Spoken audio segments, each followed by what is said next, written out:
Meus queridos, a paz do Senhor, estamos mais uma vez reunidos, estamos juntos mais uma vez para a última lição do nosso trimestre de 2015, nosso quarto trimestre de 2015. Durante todo esse trimestre, você esteve conosco, durante todo esse trimestre, nós disponibilizamos estudos de todas as lições, as 12 lições que já se passaram, a fim de te subsidiar, a fim de promover um crescimento para a sua vida, mas também para os seus alunos na escola dominical. E nós realmente chegamos, para a glória do nome do Senhor Jesus, chegamos nesta última lição do trimestre. Vencemos mais um trimestre. Vencemos também mais um ano, não é verdade? E assim como nós fizemos na lição passada, desejando a todos um Feliz Natal, nós da Academia de Pregadores, através aqui desse estudo das lições de escola dominical, da EBD, nós gostaríamos de desejar a todos um 2016 abençoadíssimo. Que a bênção de Deus esteja sobre a tua vida, que as bênçãos de Deus possam sobrepujar as bênçãos do Senhor neste ano de 2015. Se neste ano de 2015 você passou por lutas, problemas e por provações, creia que as promessas de Deus vão se cumprir na sua vida.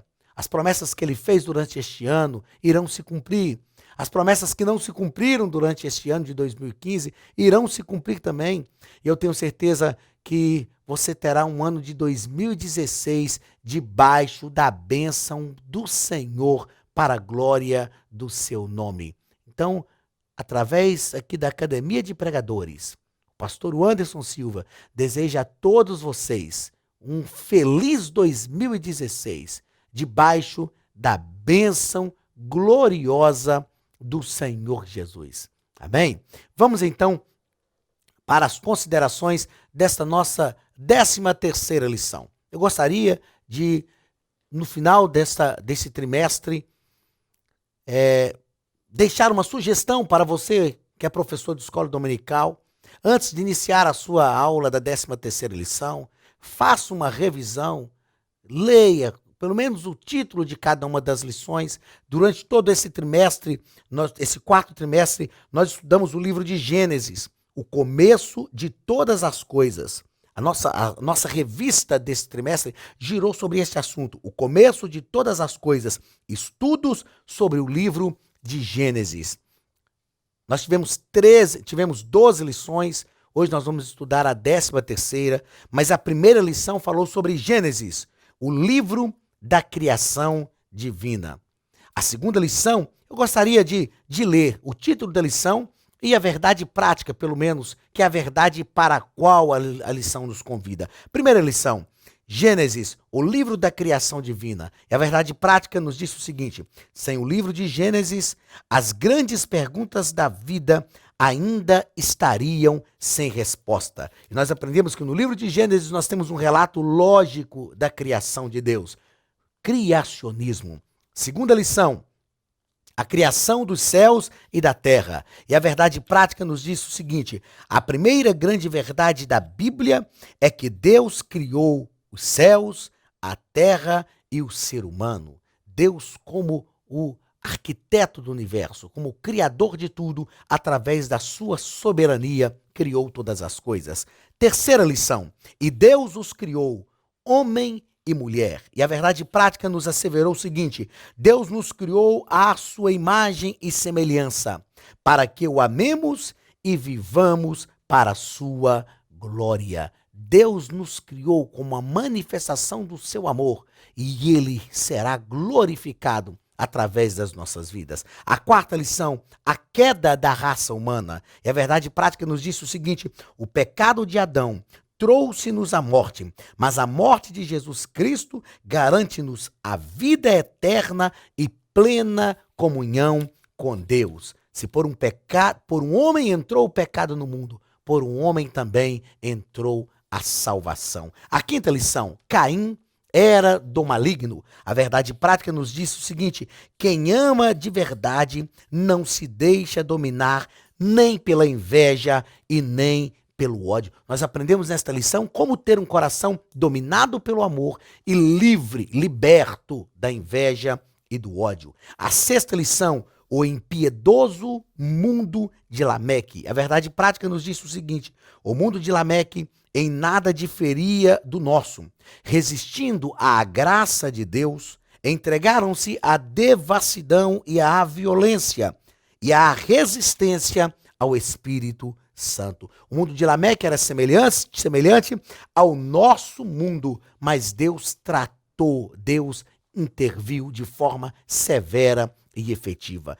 A sétima lição nos falou sobre a família que sobreviveu ao dilúvio, e a verdade prática nos asseverou que, apesar da corrupção generalizada do mundo atual, é possível manter nossa família nos padrões da palavra de Deus. É possível sobreviver a este dilúvio, a essa tempestade de depravação ética, moral e espiritual que o nosso mundo está enfrentando. A oitava lição, o início do governo humano. E a verdade prática nos disse que Deus instituiu autoridades e leis a fim de preservar a sociedade humana de uma depravação total e irreversível. E nós aprendemos que como seria bom se as nossas autoridades entendessem que foram constituídas por Deus a fim de preservar a sociedade humana de uma depravação total e irreversível. A nona lição, bênção e maldição na família de Noé. A verdade prática nos ensinou que, por causa de sua irreverência e falta de respeito, Cã veio a perder boa parte de sua herança. E nós aprendemos a respeitar, reverenciar as autoridades e principalmente os nossos pais, as primeiras autoridades que Deus instituiu sobre nós. A décima lição falou sobre a origem da diversidade cultural da humanidade. E a verdade prática nos ensinou que, apesar da multiplicidade de línguas e dialetos decorrentes da confusão de Babel, o Evangelho de Cristo pode ser perfeitamente entendido em todos os idiomas e culturas. E nós aprendemos aqui que por desobediência, por soberba, os homens tentaram construir Babel e Deus os dissipou, Deus os espalhou por toda a terra. Mas o Evangelho de Jesus sobreviveu às adversidades culturais, às adversidades linguísticas e geográficas, porque ele é poder de Deus para a salvação de todo aquele que nele crê. 11ª lição, nós estudamos sobre Melquisedeque abençoa a Abraão. E a verdade prática, a bênção de Melquisedeque não se limitou a Abraão, mas alcança todos os que recebem Jesus Cristo como sacerdote eterno. A bênção de Melquisedeque, o representante de Cristo, um tipo de Cristo no Antigo Testamento, alcança todos nós que servimos ao Senhor através da aceitação de Cristo como nosso Salvador. A 12ª lição falou sobre Isaac, o sorriso de uma promessa. A lição de domingo passado. A verdade prática nos diz o seguinte: a promessa divina, ainda que pareça tardia, sempre nos sorri no momento certo e na estação apropriada. Deus sempre cuida do seu povo. Ele sempre está disposto a cumprir as suas promessas no momento certo e na estação apropriada. Como dissemos no início da nossa fala, chegamos ao final do nosso trimestre. Um trimestre de bênção, um trimestre que foi transformador para a nossa vida. Eu quero crer que durante esse trimestre o Espírito Santo trabalhou em sua vida, trabalhou em sua casa, em sua família. Eu quero crer que durante esse trimestre você cresceu em graça e em conhecimento diante de Deus. Eu quero crer que durante esse trimestre a Academia de Pregadores foi um instrumento de Deus para a sua vida, para produzir não só o conhecimento, mas produzir, sobretudo, espiritualidade e comunhão com Deus. 13ª lição, dia 27 de dezembro de 2015. O título da lição nos diz: José, a realidade de um sonho. José, a realidade de um sonho. O texto áureo nos diz o seguinte: e disse Faraó aos seus servos: acharíamos um varão como este, em quem haja o Espírito de Deus? Gênesis capítulo 41 e versículo 38. Verdade prática. Escravo ou senhor, José sempre se destacou por uma vida de excelência e fidelidade a Deus. Escravo ou senhor, José sempre se destacou por uma vida de excelência e fidelidade a Deus. O objetivo geral da nossa lição: saber que os sonhos de José foram concedidos pelo Senhor. Esse é o objetivo geral da nossa lição. Os objetivos específicos, a nossa lição está dividida em 3 pontos, os quais são a história de José, o segundo ponto, um escravo chamado José, e o terceiro ponto, um lugar de refúgio para Israel. Cada um dos nossos objetivos específicos estão ligados a cada um desses pontos. O primeiro objetivo específico ligado ao primeiro ponto é conhecer a história de José. Eu sei que a história de José é uma história muito conhecida, muito disseminada. Aquelas pessoas que, assim como eu, são filhos de crentes, aprendemos sobre a história de José desde o departamento infantil da escola dominical. Mas se buscarmos conhecer um pouco mais da história de José, com toda certeza teremos grandes aprendizados de Deus para a nossa vida, grandes revelações de Deus, sobretudo, para a nossa vida. Segundo objetivo específico que está ligado ao segundo ponto da lição é analisar a vida de José como escravo. O que José fez? Quais foram os ensinos que ele nos deixou? Quais os princípios de Deus que José aplicou à sua vida para que ele pudesse vencer este período da sua vida, esta transição, este campo de treinamento como escravo? E o terceiro objetivo específico, ligado ao terceiro ponto da lição, é mostrar que Deus providenciou, por intermédio de José, um lugar de refúgio para Jacó e sua família. O ponto central da lição, que é o ponto sobre o qual a lição vai girar, nos assevera o seguinte: José se destacou na casa de seus pais, na casa de Potifar e no palácio de Faraó, por sua vida de excelência e fidelidade a Deus. Eu quero fazer a leitura bíblica em classe e depois voltar neste ponto central que eu quero destacar 2 coisas que são muito importantes para a nossa vida humana e que a lição, esta última lição, lição de número 13, do dia 27 de dezembro de 2015, vai nos ensinar sobre a partir da vida de José. Leitura bíblica em classe. Gênesis capítulo 45, do versículo 1 ao versículo 8. O texto sagrado nos diz o seguinte: então José não se podia conter diante de todos os que estavam com ele, e clamou: fazei sair daqui a todo varão. E ninguém ficou com ele quando José se deu a conhecer a seus irmãos. E levantou a sua voz com choro, de maneira que os egípcios o ouviram, e a casa de Faraó o ouviu. E disse José a seus irmãos: eu sou José, vive ainda meu pai? E seus irmãos não lhe puderam responder, porque estavam pasmados diante da sua face.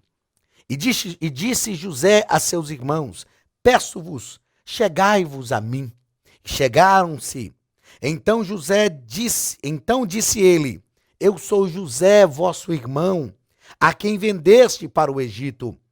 E agora, pois, não vos entristeçais, nem vos pese aos vossos olhos por me haverdes vendido para cá, porque para a conservação da vida Deus me enviou diante da vossa face. Porque já houve 2 anos de fome no meio da terra, e ainda restam 5 anos em que não haverá lavoura nem cega. Pelo que Deus me enviou diante da vossa face, para conservar vossa sucessão na terra, para guardar-vos em vida por um grande livramento. Assim, não foste vós que me enviastes para cá, senão Deus, que me tem posto por pai de Faraó e por senhor de toda a sua casa e como regente em toda a terra do Egito. Que texto lindo! Que texto magnífico! Talvez, se eu fosse José, eu não vou dizer nenhum de vocês para não acusar ninguém, mas talvez se fosse eu, José, esse seria um momento de vingança, um momento que eu diria, eu vou dar a volta por cima. Como até alguns hinos que se canta por aí, hinos que parecem hinos mais vingativos. Talvez se eu fosse José, eu diria, agora que vocês não me ajudaram, vocês também verão, agora que eu estou no poder, o que eu vou fazer com vocês, mas José não. Humildemente, José se revela aos seus irmãos, José se mostra aos seus irmãos e diz, ele compreende o projeto de Deus na sua vida. Foi Deus quem me enviou para cá, para que a vossa vida fosse preservada. Meus queridos, antes de iniciar aqui o nosso comentário da introdução da nossa lição, eu gostaria de fazer duas considerações que eu julgo ser considerações importantes. Nós já falamos aqui sobre o versículo 7 da leitura bíblica em classe, quando José, diante dos seus irmãos, ele diz, olha, foi Deus que me enviou para cá. Não foi vocês, fiquem tranquilos. Que humildade. Os filhos de José que nasceram, Efraim e Manassés, Deus me fez esquecer, Deus me fez prosperar. Que vida exemplar para nós, José. O maior tipo de Cristo na Bíblia. José é o maior tipo de Cristo na Bíblia. A Bíblia não nos relata nenhuma falha de José, embora eu acredite que ele tenha falhado, porque foi um ser humano como todos nós. Mas a Bíblia não nos relata nenhuma falha de José. José foi vendido pelos seus irmãos e depois os sustentou, assim como Cristo. José é o maior tipo de Cristo na Bíblia. Mas as duas considerações que eu julgo pertinentes fazer, está a primeira delas ligadas tanto à verdade prática quanto ao ponto central da lição. A verdade prática nos diz que, escravo ao Senhor, José sempre se destacou por uma vida de excelência e fidelidade a Deus. Duas coisas muito importantes para a nossa vida humana. A primeira delas, citada por esta ordem da verdade prática, excelência. Todos nós devemos viver buscando a excelência. O que é a excelência? É quando nós damos o melhor de nós. Quando tudo que nós fazemos direcionados pelo melhor sentimento. Nós fazemos da melhor maneira. Isto é buscar excelência. Eu e você somos convidados por Deus a buscar excelência. Nós somos criados por Deus para isto. Tem pessoas que fazem de qualquer jeito, acham que está bom. Se não está bom na nossa vida pessoal, muito mais para o reino de Deus. Nós devemos buscar excelência em todas as coisas, na nossa vida pessoal e também na vida que nós dedicamos ao reino de Deus. E a fidelidade a Deus. O segredo da nossa felicidade, da nossa prosperidade, é a nossa fidelidade a Deus. Eu sempre uso essa frase lá em casa, com minha esposa Elaine, com os meus filhos, as minhas filhas, a Axa e a Dâmaris, com meu filho Benhur. Eu sempre digo a eles, meus filhos, o segredo da nossa prosperidade e o segredo da nossa felicidade é a nossa fidelidade a Deus. A Bíblia diz que mesmo que nós formos infiéis, Deus permanece fiel porque Ele não pode negar a si mesmo. Porém, a fidelidade de Deus nos convida a ser fiéis a Ele. Deus tem um compromisso com aqueles que são fiéis a Ele. Deus está mais perto daqueles que são fiéis a Ele. José foi fiel a Deus em todo o tempo e o Senhor preservou a vida de José. O Senhor esteve com ele em todos os lugares. O Senhor prosperou José em todas as coisas. Que sejamos fiéis a Deus, meus queridos, em todo o tempo da nossa vida, porque Deus é fiel para conosco. Outra consideração que eu julgo pertinente fazer, antes de iniciarmos aqui a nossa introdução, é que José foi uma peça-chave no projeto de Deus para a formação do povo de Israel. Ah, pastor, o que o senhor quer dizer com isso? José foi uma peça-chave no projeto de Deus para a formação do povo de Israel. Sim. Depois que José estava no Egito, como a Bíblia já nos disse aqui na leitura bíblica em classe, depois de 2 anos de fome que os irmãos de José chegaram ao Egito, José levou a sua família para o Egito. os levou para a terra de Goze, uma terra frutífera, ali nos afluentes do rio Nilo. Entraram com Jacó 66 pessoas no Egito. Toda a família de Israel, toda a nação que Deus disse que suscitaria a Abraão, quando José os levou para o Egito, eram 70 pessoas. 66 que entraram com Jacó, José, a sua esposa e os seus 2 filhos. 70 pessoas. Mas Deus planejava fazer daquela tribo, uma pequena tribo, uma grande nação. O povo de Israel ficou por cerca de 400 anos aproximadamente no Egito. Eles foram escravizados, foram oprimidos, mas o povo cresceu. Saíram do Egito 430 anos depois, entre 2 milhões e 2 milhões e meio e 3 milhões de pessoas. Deus usou José para levar o seu povo para o Egito, para lá no Egito o povo multiplicar. Fique atento, você, nosso aluno da Academia de Pregadores, já, muito breve, nós teremos aqui um curso sobre a história de Israel. E você vai aprender como Deus formou o povo de Israel no Egito, como Deus usou o próprio Egito para favorecer a formação, o crescimento, o fortalecimento do povo de Israel, ainda lá no Egito, para depois tirá-los, para levá-los para uma terra que emana leite e mel. Então José foi uma peça-chave no projeto de Deus para formar a nação de Israel. Introdução da nossa lição.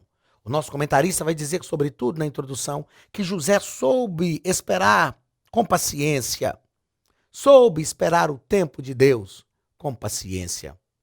Quantas vezes nós não temos paciência para esperar o tempo de Deus? Não entendemos o agir de Deus, mas José soube esperar pacientemente. Quem tem sonhos dados por Deus, meus queridos, não tem pressa. Quem tem sonhos dados por Deus, aguarda o tempo de Deus. Sabe que Deus vai cumprir os seus sonhos e sabe que todas essas promessas irão se cumprir. Se os sonhos que eu tenho, são sonhos de Deus, eles não são nossos, eles estão em nós, mas são sonhos de Deus para a nossa vida. E Deus realiza toda a sua vontade, porque ela é soberana. Primeiro ponto da nossa lição vai falar sobre a história de José. A história de José. O primeiro parágrafo vai nos falar que é o filho da afeição. José, filho de Jacó, filho de Raquel, a mulher pela qual Jacó trabalhou 14 anos, ele trabalhou 7 anos, casou-se com Lia, enganado pelo seu sogro Labão. Depois ele casou-se com Raquel e trabalhou mais 7 anos. Ela não tinha filhos, orou a Deus, disse a Jacó, dai-me filhos, senão eu morro. E a Bíblia diz que Jacó orou por ela, orou, intercedeu a Deus e Deus concedeu Jacó José. O nome José significa Jeová acrescenta.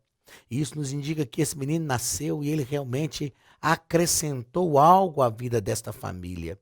Então, José é o filho da afeição, aquele que Jacó amou, aquele que Jacó fez uma túnica talar de várias cores, aquele que Jacó tinha como o seu grande filho, filho que realmente não concordava com a falha dos seus irmãos. José era um filho diferenciado, o filho da afeição.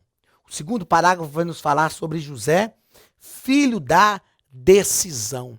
O nosso comentarista foi muito feliz ao nos colocar que parece que o nascimento de José mexeu com o coração e com a alma do patriarca Jacó, porque ele por longos anos estava ali ao lado do seu sogro Labão, que mudou o salário dele por 10 vezes, mas tão logo José nasceu, ele resolveu sair de Padã Arã. É como se ele estivesse ali exilado em Padã Arã. E agora, com o nascimento de José, ele resolve sair, tomar uma direção, a direção de Deus para a sua vida. Então, José foi o filho da decisão. Se José, o nome José significa Jeová acrescenta, eu aprendo que quando o Senhor acrescenta, nós temos que tomar uma decisão. Nós temos que ter um ponto de partida e não nos esquecer do projeto, do programa, das ordens, dos planos de Deus para a nossa vida. Terceiro parágrafo, o nosso comentarista nos coloca que José era o filho dos sonhos. Filho dos sonhos. José foi chamado pelos seus irmãos, foi criticado pelos seus irmãos e chamado de sonhador mor. Ou seja, aquele que sonha qualquer coisa, sonhos em vão. Mas a Bíblia diz que José contou 2 sonhos. Numa manhã, penso assim, numa manhã, na mesa de café da manhã, ele, ainda adolescente, empolgado pelos sonhos que teve, ele resolve contar um sonho para sua família. Ele diz: olha, nós amarrávamos feixes de trigo e o meu feixe era maior do que o de vocês e os feixes de vocês se curvavam diante do meu.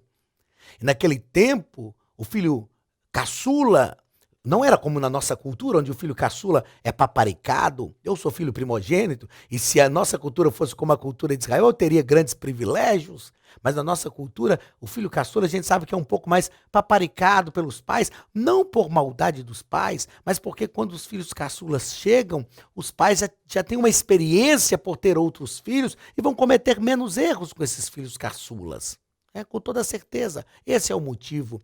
Mas naquela cultura, o filho primogênito é que era o arrimo de família, que herdava tudo do pai.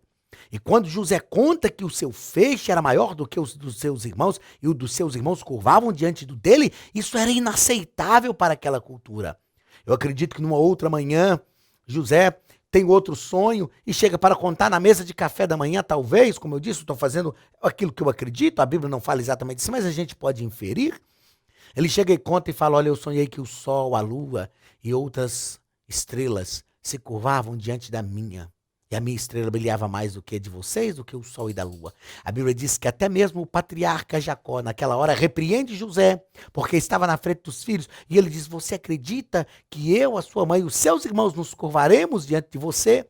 Mas o texto sagrado nos diz que Jacó, o homem experiente que era, os queridos, entendamos que Jacó também foi amado por Deus, sendo o filho mais novo. E com toda a experiência que ele tinha, a Bíblia diz que Jacó guardava isso consigo mesmo. Eu sempre digo em sala de aula que eu imagino, quando conta essa história, eu imagino que Jacó olhava para José e dizia: esse menino tem futuro. Estes sonhos não são dele. Estes sonhos são de Deus para a vida dele. Esse menino tem futuro. Jacó guardava isso consigo mesmo. José era o filho dos sonhos. Vamos ao segundo ponto da nossa lição.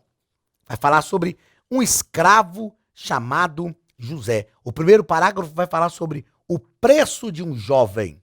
José foi vendido por 20. José foi vendido por 20 ciclos de prata. Vendido pelos seus próprios irmãos. O que os irmãos não entenderam, o que José entendeu, é que a partir daquele momento ele estava num campo de treinamento. Campo de treinamento. Meus queridos, ouçam bem uma coisa.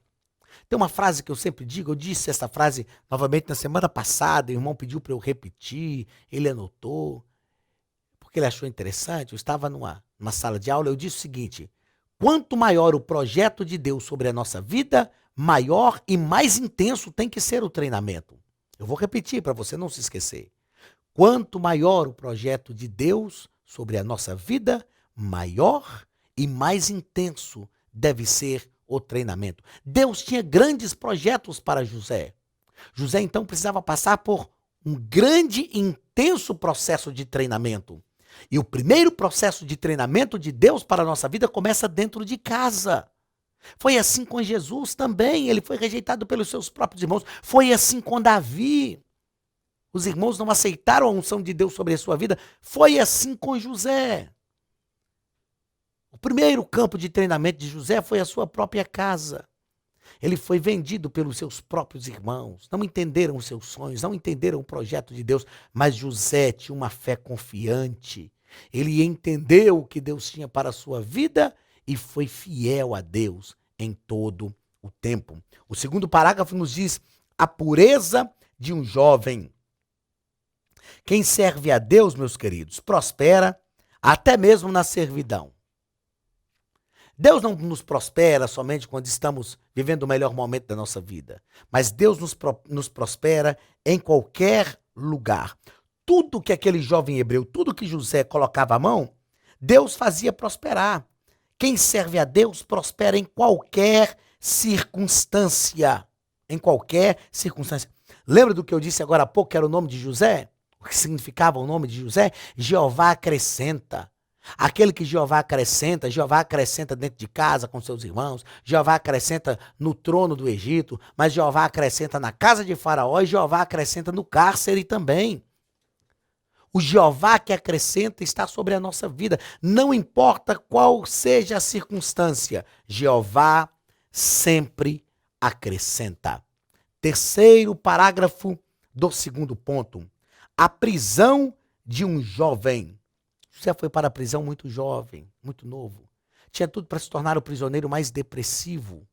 Estava ali porque foi fiel a Deus, porque foi fiel a Potifar. Estava ali por uma armação da esposa de Potifar. Estava no cárcere sem merecer. E tinha tudo para ser o sujeito mais depressivo da prisão. Mas nós aprendemos que um homem revestido da graça de Deus é capaz de ter uma reação como a de José, de vencer todas essas coisas. Apesar do cárcere, José é bem sucedido. José entendeu que o cárcere era um período, era um campo de treinamento. Ele sabia que o cárcere não era o seu lugar. Quando nós temos a convicção que estamos no lugar onde Deus quer, que estamos no lugar onde Deus nos permite estar, isso traz paz, isso traz tranquilidade ao nosso coração. Quem sabe, meu querido, você está vivendo o seu cárcere. A nossa vida é assim. A vida cristã passa pela aprovação da nossa própria casa. A vida cristã passa pela aprovação da casa de Potifar. A vida cristã passa pela aprovação do cárcere. Mas a vida cristã tem um trono do Egito, as promessas de Deus para se cumprirem. Este é o processo de Deus na nossa vida para nos formar, para nos forjar, para mudar a nossa história, para realmente nos capacitar. Ninguém pode chegar ao trono do Egito sem uma história. José, quando chega ao trono do Egito, ele chega com uma história, ele chega como governador do Egito, mas chega com uma história. Quantas pessoas querem começar hoje de trás para frente, querem começar governando o Egito, nem passaram pelos conflitos da sua própria casa ainda, por causa da inveja dos seus irmãos, nem foram vendidos para o Egito ainda. Tudo bem que foi vendido para o Egito, mas na casa de Potifar ele comia do bom e do melhor. Mas calma, se você já foi vendido para o Egito, se já está na casa de Potifar, ainda tem um cárcere. Se você já está no cárcere, é porque já passou pela casa de Potifar. Mas se você nem passou pela casa de Potifar ainda, eu não estou profetizando maldição sobre a sua vida, muito pelo contrário, eu estou profetizando que Deus tem que te levar no campo de treinamento, porque grande é a obra que o Senhor tem sobre a tua vida. E se Ele tem uma obra grande na sua vida, o campo de treinamento será intenso. Você vai à casa de Potifar, mas Deus vai te prosperar lá. Eu não sei onde é a sua casa de Potifar, mas Deus vai te levar. Eu não sei qual é o cárcere, onde está o cárcere que Deus vai permitir, mas Deus vai te prosperar no cárcere. Você vai governar no cárcere também. Porque aqueles que são chamados por Deus governam na sua casa, governam na casa de Potifar, governam no cárcere. O que nós precisamos entender é que na casa de Potifar, Deus preparava José para liderar os 7 anos de fartura do Egito. Na casa de Potifar, José trabalhava com riqueza. José governava, José era mordomo de riqueza. Mas no cárcere, Deus precisava levar José para que ele aprendesse a liderar, a governar um tempo de miséria e de fome no Egito.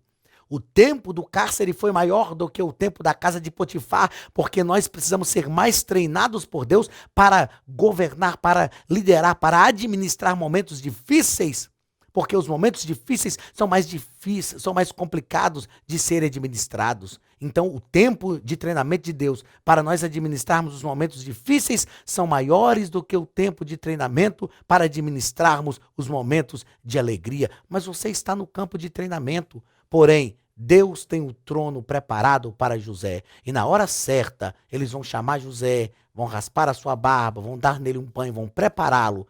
E o próprio faraó vai reconhecer: acharíamos alguém como este, em que há o espírito dos deuses, e José vai ver os seus sonhos se cumprirem.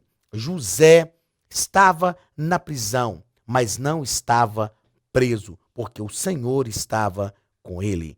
Para aqueles que servem a Deus, até o cárcere é bem sucedido. Terceiro e último ponto da nossa lição. Um lugar de refúgio para Israel. José era aquele que interpretava sonhos. O primeiro parágrafo vai nos dizer isso. O intérprete de sonhos. Quem sonha não despreza o sonho dos outros. Quem sabe sonhar, quem tem sonhos de Deus, não despreza o sonho dos outros. José interpretou o sonho do padeiro, interpretou o sonho do copeiro. O padeiro morreu, conforme a interpretação que José deu. O copeiro voltou para a presença do rei, conforme a interpretação que José deu. Mas o que me encanta em José, nesse quesito, nesse íntere, como aquele que interpretava sonhos, é que quando o faraó o chama e diz, você interpreta sonhos, ele diz, isto não está em mim, mas vem de Deus.